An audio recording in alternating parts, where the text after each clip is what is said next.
Gas wars continue. Fico ventures into the heart of evil, the Kremlin, to hold talks with Putin himself about supplying cheap Russian gas stained in Ukrainian blood. North Korean forces prepare more troops for deployment in Kursk Oblast, and more in today's episode. Let's go. Gas wars continue. Some countries have got used to cheap and accessible Russian gas, which is stained with Ukrainian blood. Fico characterized the meeting as a direct response to Ukrainian President Vladimir Zelensky's decision not to extend the transit agreement for Russian gas supplies to the EU with Ukraine, set to expire on December 31st, 2024. Putin confirmed Russia's readiness to continue supplying gas to Slovakia and the West, Fico wrote, adding that this would become practically impossible due to Ukraine's stance after January 1st, 2025. Let's remind you that pre-war gas relations between Ukraine and Russia were like a war itself. The Kremlin was blackmailing Ukraine with gas supplies before it launched the invasion of Donbass in 2014 and full-scale war in 2022. Ukrainian long-range bombers were given out to Russia as payment for gas debts, and the treaty to station Russian Black Sea Fleet in Crimea too. That was always a leverage of influence against Europe, and please tell me, if your alliances, NATO and EU, say that Russia is your enemy and they will launch war against your state in future, will you be buying something from this country, thus paying money with which the aggressor will prepare an attack on you? Seems crazy, right? But still we have Prime Minister Fico, leader of an EU and NATO nation, complaining that he cannot buy gas from a direct enemy of his country. And don't forget that you have to accuse the victim of the aggression, Ukraine, of not letting you do so. Conversation, Putin and I exchanged views on the military situation in Ukraine, the possibilities of an early peaceful end to the war, and on mutual relations between the Slovak Republic and the Russian Federation, which I intend to standardize. Robert Fico, Prime Minister of Slovakia. I'll leave for you to decide the real reasons for this visit, but it has been announced as peacekeeping and gas-keeping initiative. North Koreans prepare already the rotation of their forces in Russia. Well, what remains of them right now? Or it is reinforcements to boost Russian advance even more. World War III is unfolding right now, but one of the sides refuses to acknowledge it, still calling decisive action escalation, while the conflict becomes more and more global with each passing month, eventually escalating even further. North Korea is preparing to expand its military involvement in Russia's full-scale war against Ukraine, including deploying more troops, weapons and kamikaze drones, South Korea's staff wrote. The thousands of North Korean soldiers are already stationed in Russia, with recent intelligence indicating their participation in ground assaults alongside Russian forces in Kursk Oblast. Pyongyang is planning to rotate or increase troop deployments while supplying advanced weaponry such as 240mm rocket launchers and 170mm self-propelled artillery. Signs have also emerged of North Korea preparing to produce and supply suicide drones, which showcased during a military inspection by Kim Jong-un in November. By strengthening its military cooperation with Moscow, Pyongyang aims to gain battlefield experience and modernize its weapons systems, South Korean military states. North Korea has become Russia's closest ally in the war, providing not just artillery and missiles but also manpower. The two nations formalized their military partnership with a defense treaty in June, obligating mutual aid in case of an attack. Despite their growing presence, North Korean troops are experiencing significant losses. South Korean officials reported that at least 100 North Korean soldiers have been killed in Ukraine, largely due to their lack of experience with modern warfare, particularly drone operations. Ukrainian President Vladimir Zelensky has accused Russia of attempting to conceal information about North Korean casualties, highlighting the secrecy surrounding Pyongyang's involvement. A comprehensive assessment of multiple intelligence shows that North Korea is preparing to rotate or increase the deployment of troops in Russia, while currently supplying 240mm rocket launchers and 170mm self-propelled artillery. There are also some signs of North Koreans moving to manufacture and supply suicide drones, first unveiled during Kim Jong-un's on-site inspection in November. From a report by South Korea's Joint Chiefs of Staff, The deployment of additional North Korean troops and advanced weaponry marks a significant escalation in the war. It's ironic that in attempts to not create escalation, the West is actually allowing this very escalation to happen. First with Iranian supply of drones to Russia, now with North Korean troops deployed on the ground. I wonder what could happen next, but most of all, I'm grateful to all the defenders of Ukraine for their strength and resolve and endurance to fight in a war where all odds seem to be against Ukraine in numbers, but not in spirit and strategy. Thank you to all of you, warriors. And for our guest in the studio today, we have Ivan Stupak, a former security service of Ukraine employee and a military expert. Mr. Stupak, welcome. Hello, hello. And today I would like to ask you about several things. There's rumors that North Korea is preparing a rotation in the Kursk Oblast and even some more troops to send in to help Russian security forces there to advance on the positions of Ukrainians. What do you think about that? Currently, from right now, it's just a rumors. It's just unconfirmed information from different sources, but without any official confirmation from, I don't know, Western intelligence, Ukrainian intelligence, or some officials. As far as I know, North Korean soldiers are suffering pretty nice number of casualties. What we could definitely say, it's about more than 200 only wounded Russian soldiers. These numbers came from intercepted materials of security service of Ukraine. So it's a minimum of casualties. What about totally dead soldiers from North Korea? We currently have no information. I mean, verified information.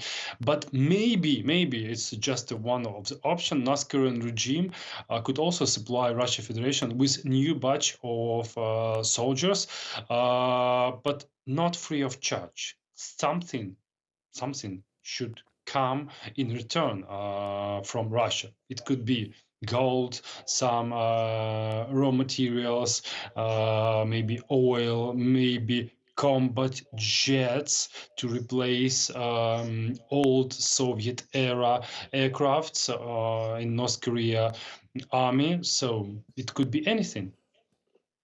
Well, what worries me the most is that, like Ukraine is switching to NATO calibers 155 millimeter NATO standard, and Russia is apparently getting out of Soviet-style howitzers, which is 152 millimeter, and they are receiving Koksan 170 millimeter, which is exclusively North Korean development with an exclusive shell of 170 millimeters. Doesn't it mean that Russia will be able to wage war even when their own resources of artillery, other equipment drain out?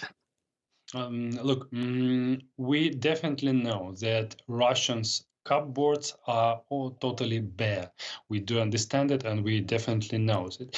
And all these suppliers from North Korea, from Iran, they're showing that Russian business, that Russia is doing it not very well, not so very badly, but not so very well as it tries to show to the rest of the world. And these suppliers, as you mentioned, of howitzer and different other multiple launch rocket systems, it's one more thing, one more side of this not so pleasant situation for Russia Federation. And Russian depends on more and more on North Korea suppliers. Yes, so you say that if those supplies suddenly, because of something, shut down, Russia will be even more vulnerable than it is right now. Yeah, I do believe that Russia side, the Russian economy and military products is going very worse and worse from months to months. But we don't know for how long it could last. Maybe for 1 month, for half a year, maybe for one more year. But one thing I could definitely state: Russian economy is cracking. No, it's not gonna break down right now, but it's cracking, and lots of statements from notorious Russian economists, and they're stating, no, we are going in the wrong way. Everything could be destroyed from with finger clickings. We should stop this war. And one more funny thing, according to the latest public opinion surveys in Russia Federation, about 60% of people, they are standing for starting peace negotiations with Ukraine as soon as it's possible. Wow, that's a change if compared to 2023, when 80% decided that Russia should wage war more. And about money, the Russian economy, I see that the Kremlin has activized their friends of the Kremlin to continue supplying Russian gas to Europe, so making money for the Russian economy to sustain its war effort. And last night, Robert Fico, the head of a NATO and EU country, went to Moscow for fruitful negotiations, as he said, to conduct a gas transit agreement with Russia, but still Ukraine is reluctant. President Zelensky and Prime Minister Shmyhal say that it won't be extended since January 1st. What do you think about that? Is it a leverage of influence against Europe or against Russia for transporting the gas? From my side, it was very hilarious meeting of two leaders, one dictator and one the leader from European Union, and they're starting some negotiation about gas transit. But look, there's no any other options for Slovakia to continue this gas supply without Ukraine. If Ukrainian government and Mr. Zelensky stated, we won't continue gas agreement from later than 1st of January 2025. It means no gas in no Russian gas, no any other gas in Ukrainian pipeline going towards Slovakia and Hungary. It means the only one option, possible option for Mr. Fico is to start transferring this gas using his pockets or using his mouth. Well, wouldn't it be more effective to conduct talks with the president of Ukraine and not with the dictator of Russia for supplying Ukrainian-produced gas to Slovakia? As far as I know, Ukraine can supply Slovakia. It's not a very big country in gas consuming, with Ukrainian natural gas that is harvested in Ukraine.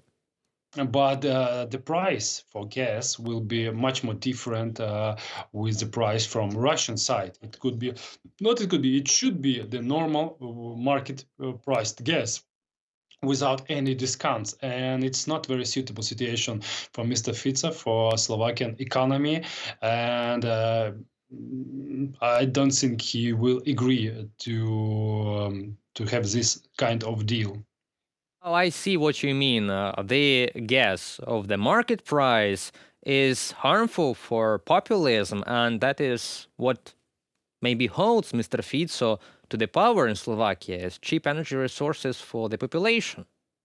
And maybe it would be one of the hint from Slovakia is to ask Putin to force some European leaders, and then in their turn they should push on Mr. Zelensky, and he should continue this agreement. So it's a long stage operation, but according to some official statements from this meeting, Putin and Fico, to be honest with you, no official statement. So they have a met, they talk about something about someone, and no some outcomes, as you told, no fruitful outcomes from this meeting. So maybe they could have some coffee, tea, some pastries, but not a gas agreement. Well, I have a better idea. Maybe Slovakia should buy Ukrainian gas with some kind of a subsidy from the European Union, or an agreement made between Brussels and Kyiv to supply this gas for a cheaper price in exchange for something, for some talks of European integration or some technology exchange, for example, to integrate Ukraine more into the European space, where Ukraine could supply its closest neighbors and friends like Slovakia and Hungary with natural gas produced in Ukraine. Let's remember that the first places where Russia hit in 2014 was Slovyansk, where huge amounts of natural gas reserves are stored, and Crimea, where the natural gas was to be extracted in 2014. Yeah, you're totally right. To be honest with you, I'm not familiar with gas supply schemes, but as far as I know from official statements, that there are some schemes, some options to supply Slovakia, to supply Hungary, and maybe Austria with gas stored in Ukrainian gas facilities, using some Poland facilities on the seaside. But to be honest with you, I'm not familiar with any other details. Well, as far as I know, that the most reliable on Russian gas countries are Slovakia, Hungary, and Austria. But Austria has started to refuse Russian gas supplies. They are in an open conflict with Gazprom right now, and they are actually looking for alternative sources. So it is possible for those two countries too. It's only one pipeline. It's which is going through the territory of Ukraine towards Slovakia, Hungary, and ends in Austria. So it's the last pipeline we should cut off and to get rid of Russian supplied gas, because it's a trap. Russian cheap gas, it's a trap for anyone, for Europe, for China, for India. It's a trap. Well, thank you very much for your expertise and opinion and for being in our studio today, Mr. Stupak. Thank you and have a nice evening. And that seems to be it for today. Thank you for supporting us. Remember to hit that like and notification button down below to support the channel even more. Stay safe and don't let propaganda win.